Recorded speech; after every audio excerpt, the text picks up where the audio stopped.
SER Podcast. Hola, soy Javier Ruiz y esto es Hora 25 de los negocios. Hoy, el nuevo paradigma económico en aplicación práctica. Subida del salario mínimo, el gobierno actúa como faro y tope al precio del gas. Los gobiernos de Europa se ponen de acuerdo, empezando por subida del SMI. Un salario mínimo interprofesional bruto en 2023 de 1.082 euros en 14 pagas. Es decir, 82 euros al mes más que ahora. Esta es la recomendación de los expertos. Un incremento del 4,6%, lo que llevaría a incrementar el salario mínimo actual de 1.000 a 1.046 euros, es decir, 46 euros al mes más que ahora. Es lo que recomiendan los expertos al gobierno. Subir el salario mínimo, 46 euros más al mes como mínimo, 82 euros más al mes como máximo. Subir el salario mínimo a 1.046 o 1.082 euros al mes.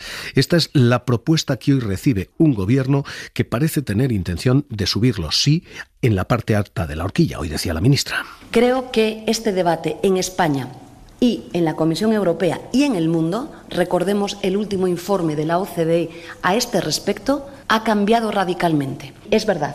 Creo que ahora mismo sí, ya hemos demostrado que el salario mínimo es una herramienta muy eficaz y que lejos de todas las ideologías que se han vertido sobre él, no produce los efectos que se han teorizado ni en nuestro país ni en otras partes del mundo. Hoy se trabaja con un cambio de paradigma y es el de que subir el salario mínimo no frena el crecimiento y no frena la creación de empleo y que, por tanto, es un mecanismo para sacar de la pobreza a los más pobres y para menguar la desigualdad. Esta es la conclusión de los expertos, esta es la conclusión que bebe el gobierno y esta conclusión tiene cifras. Elsa Llorente, ¿qué tal? Muy buenas noches. Buenas noches, Javier. Lo primero, vamos a ponerla sobre la mesa. ¿Qué recomiendan exactamente en números los expertos? Pues mira, lo primero que advierten los expertos es que según la regla esta de que el salario mínimo sea el 60% del salario medio, es que en 2020 ya tendría que haber sido de 1.035 euros el salario mínimo. Bueno, a partir de ahí los expertos han utilizado documentos como la encuesta trimestral de coste laboral y la estadística de convenios colectivos para hacer estimaciones hasta llegar a las horquillas que proponen para subir el salario mínimo para 2023. Y estas, voy a ello, son 4 escenarios de subida. El primero, el más bajo, sería una subida del salario mínimo del 4,6%. Se quedaría en 1.046 euros en 14 pagas. El segundo es un poco más alto, una subida del 5,4%, quedaría en 1.054. Y el tercero, una subida del 0,66%, quedaría en 1.066 euros. Estas propuestas son insuficientes, por ejemplo, como has comentado, para los sindicatos, que se quedan con la última de las franjas que proponen. La de un 8,2% dejaría el salario mínimo para 2023 en 1.082 euros en 14 pagas. Y los expertos proponen otra cosa, la posibilidad de revisar el salario mínimo si los precios suben. Sería como una cláusula de revisión a los 6 meses, Javier. Hay, por tanto, primero, una indicación al gobierno de que camine hacia la parte alta de esta subida, es decir, hacia los 1.082. Hay, segundo, un reproche, lo comentaba Elsa, y es el de que se está tomando como referencia el salario de 2022 y no de 2023. Y además se subraya, literalmente dicen los expertos, el significativo incremento de precios en 2022. Y dicen que tiene especial impacto en colectivos con ingresos más bajos, es decir, que tiene especial impacto en quien cobra el SMI. Así que los expertos parecen estar diciendo que se suba y que se suba en la parte alta, con un tercer argumento adicional, y es que esto, dicen, no carga del todo a las empresas, porque no va a correr a gasto a cargo de las empresas. El aumento del mínimo exento en 2023, saben que Hacienda ha elevado ese mínimo exento a 15.000 euros, evita que mucha de esa parte tribute. Así que, con estos 3 argumentos, desfase, se tenía que haber hecho ya el año pasado. 2, inflación, están perdiendo los más pobres. Y 3, reparto menor, carga menor en las empresas por reequilibrio fiscal. Con esos 3 argumentos se defienden estas cifras.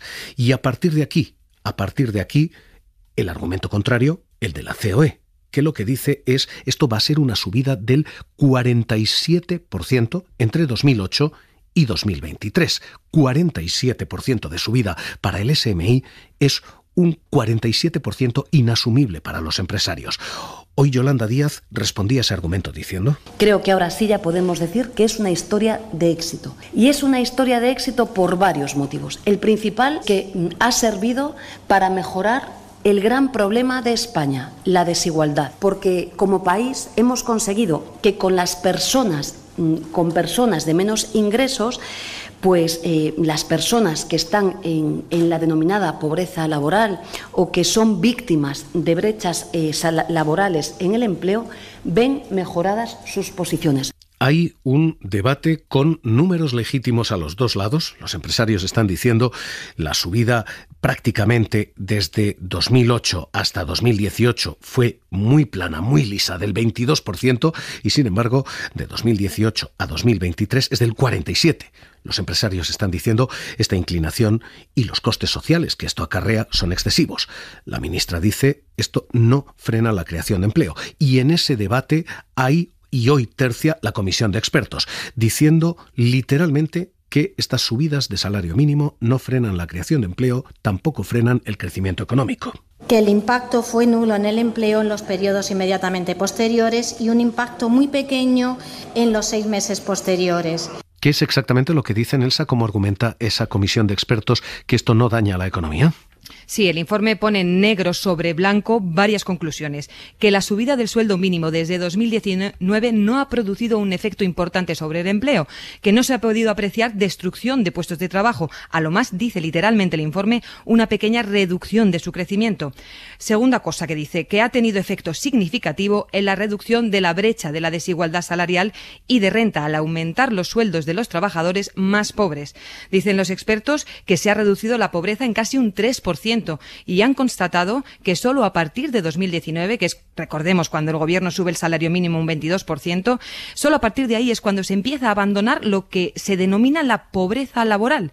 Y dicen que más de 250.000 personas habrían logrado salir de ese riesgo de pobreza.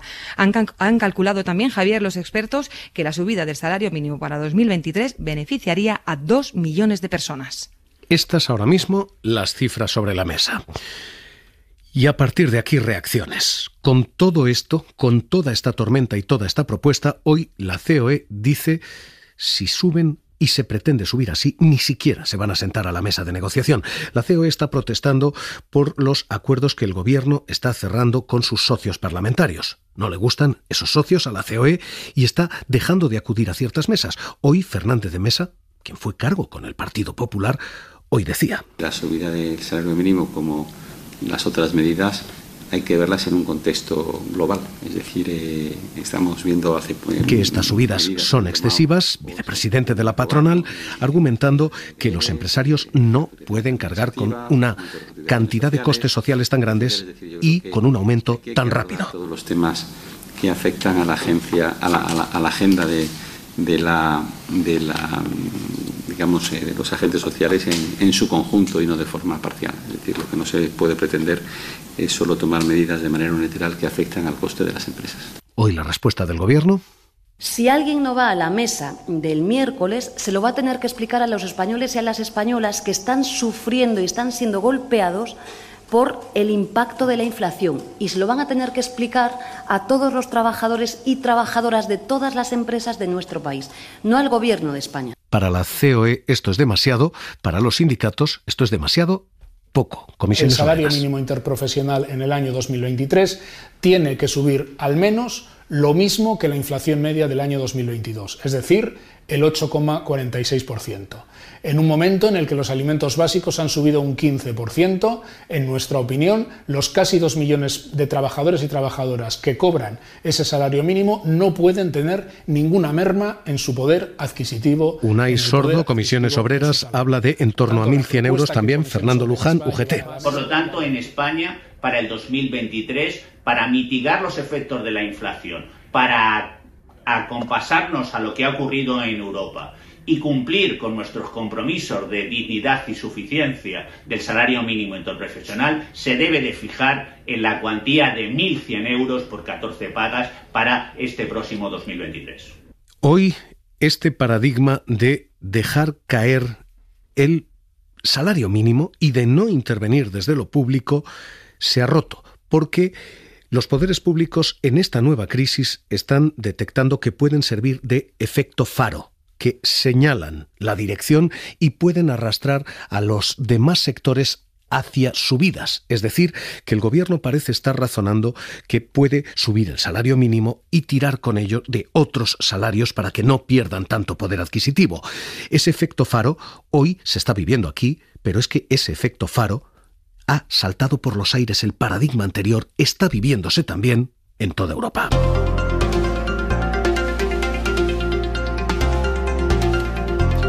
Con Países Bajos subiendo el salario mínimo un 10%, con Bélgica subiendo salario mínimo un 13% y con países que hasta ahora no habían intervenido, como Polonia, subiendo temat związany z płacą minimalną. Stawki godzinowe, płaca minimalna. Un 15% ese salario mínimo. El primer ministro Morawiecki dice que es necesaria esa subida del 15% allí. Pero es que esas subidas de Países Bajos, de Bélgica, de Polonia, en Alemania, la referencia para Europa son muy equivalentes. Alemania va a subir el SMI en Alemania un 15%, anunciaba Olaf Scholz. Diciendo, los salarios son señal de respeto y, por tanto,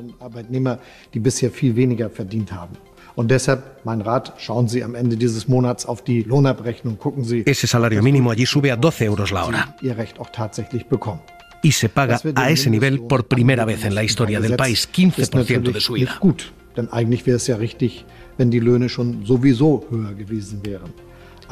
Así que ahora mismo el panorama internacional muestra una tendencia. Los gobiernos empiezan a intervenir en los mercados salariales y empiezan a señalar como un faro la senda de subidas.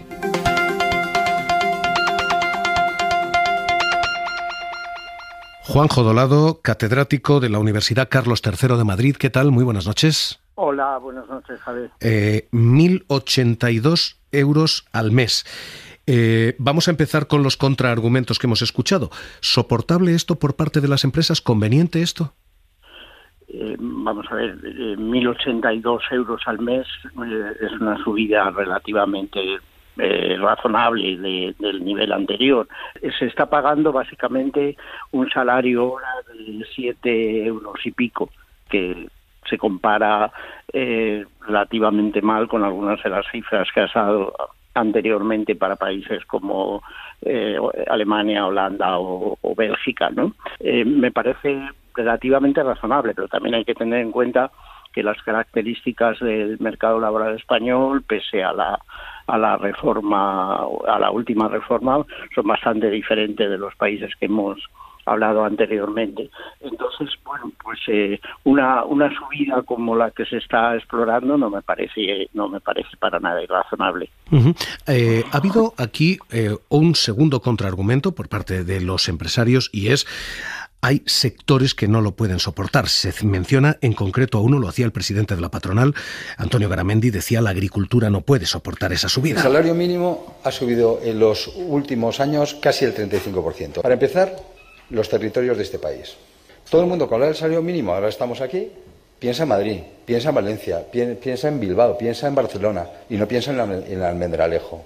Y el coste de la vida en Madrid, es verdad, no tiene absolutamente nada que ver con el coste de la vida en Almendralejo. ¿Se puede fraccionar el SMI para distintos territorios, para distintos sectores? ¿Se puede? Podría, pero digamos es un derecho social, los españoles somos iguales frente a la ley y entonces, primero eso produciría seguramente cierta movilidad laboral entre regiones, porque si el salario mínimo tiene un poder adquisitivo mucho más alto en Teruel que en Madrid, pues lo que deberíamos observar son flujos de trabajadores que se van a Teruel y dejan Madrid, no es lo que vemos. O sea que el argumento es en parte cierto, pero existe esta otra interpretación de que es un derecho, digamos, o es un arma de protección social. ¿Lo mismo para los sectores, para la agricultura frente a los demás? Pienso que sería exactamente lo mismo. Hay países, como por ejemplo Italia, que yo he vivido allí y lo conozco bien, donde el salario mínimo es sectorial, precisamente por los argumentos que esgrimía Garamendi. Pero la mayoría de los países, como por ejemplo Alemania, donde también se fijaba dentro de los convenios de sector, etcétera, han ido en el camino contrario, han ido a una cierta unificación que estableciera un suelo por debajo de este salario mínimo. Es decir, si abrimos a la agricultura, pues ¿por qué no podemos abrir a otros sectores? Hay quizá un aspecto que no se destaca tanto es la edad. Es decir, en España, por ejemplo, esto fue Aznar el que lo revocó, había un salario mínimo para jóvenes entre 16 y 18 años que habían abandonado la educación a una etapa muy temprana, y esto se abandonó, se eliminó, y quizá este tipo de salario por edad fuera más razonable que un salario por sector. Hay una última clave, y es la de si esto destruye empleo y si esto frena el crecimiento. Y hoy los expertos dicen no, pero Patronal, el Banco de España se refugian en otros informes. El propio gobernador. Por eso yo creo que de nuevo hay que ser cuidadoso en la determinación de ese incremento del salario mínimo y enmarcarlo de nuevo, insisto, en el pacto de rentas que estamos propugnando. Ha pedido prudencia. Los empresarios hablan del informe de Sara de la Rica que adelantó aquí la SER, que decía que más a largo plazo sí había más destrucción de empleo. Hablaba de una pérdida de 27.000 empleos. Realmente es nimio. Por tanto, si el salario, imagínate, sube un 10% y el empleo baja un 1%, pues la masa salarial está aumentando un 9%. Por tanto, mientras la respuesta del empleo sea tan pequeña, si lo que se trata es de transferir renta a los bolsillos de los trabajadores, se está consiguiendo. Pues catedrático de la Universidad Carlos III de Madrid, Juan José Dolado, gracias por estar aquí en la SER. Un abrazo. Muchas gracias, Javier. Buenas noches. Hoy este primer paradigma que salta por los aires, el de salarios y la dirección que marca el mercado. Hoy hay un segundo. Hora 25 de los negocios. Cadena SER. Estos son los ministros de la Unión Europea interviniendo en el mercado del gas, fijando un tope de $180 para el precio del gas. $180 máximo si el precio sube 3 días consecutivos por encima de esa cantidad. Se fijará un techo. Este es el acuerdo que se ha fijado hoy. Este es el acuerdo que anunciaba la propia Kadri Simpson. By reaching an agreement on the Commission's proposal on a market correction mechanism, this mechanism aims to take away the war premium. Que tiene primero una lectura en términos de mercado, y es que esa libertad sin control en los mercados y en la especulación de los precios ha terminado. Los estados ponen el pie en el suelo y dicen basta. Así que hay intervención de gobiernos en primer lugar.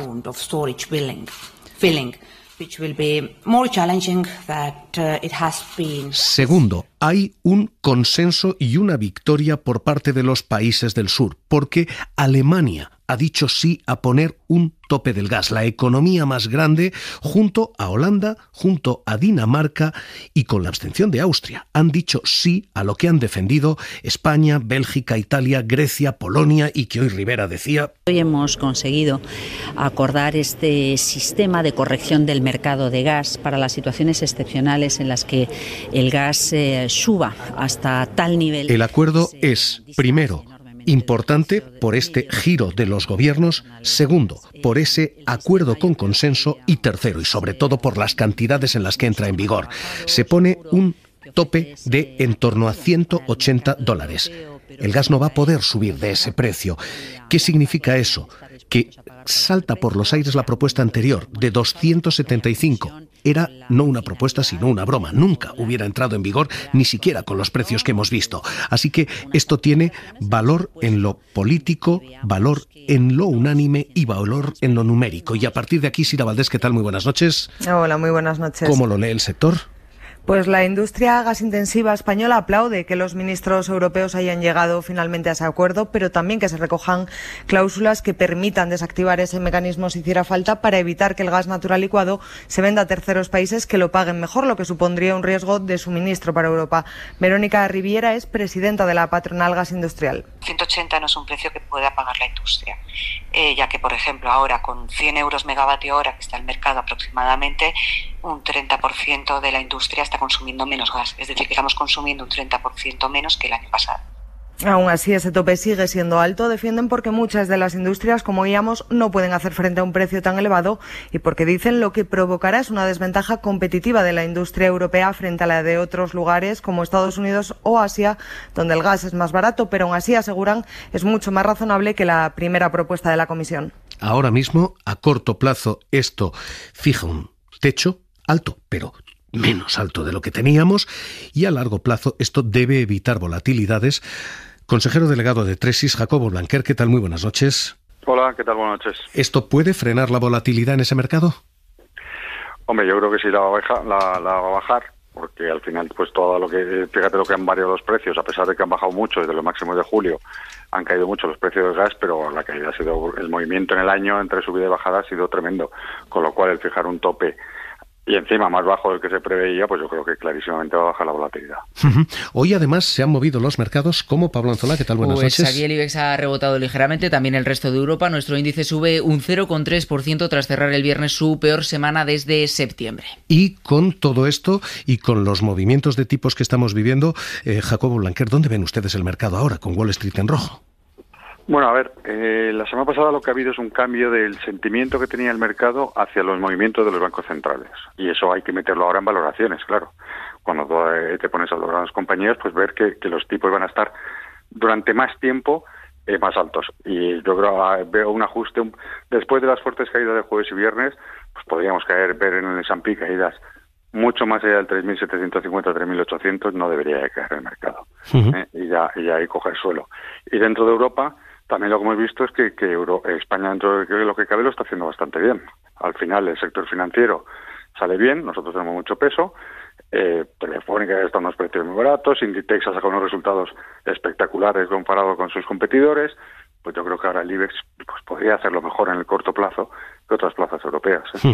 Pues consejero delegado de Tresis, Jacobo Blanquer, gracias por estar con nosotros aquí en Hora 25 de los Negocios. Un abrazo. Muchas gracias, buenas noches.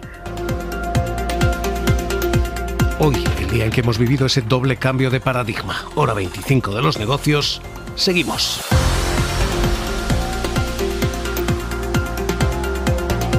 Suscríbete a Hora 25 de los Negocios. Todos los episodios y contenidos adicionales en la app de Cadena SER y en nuestros canales de Apple Podcast, Spotify, iVoox, Google Podcast y YouTube.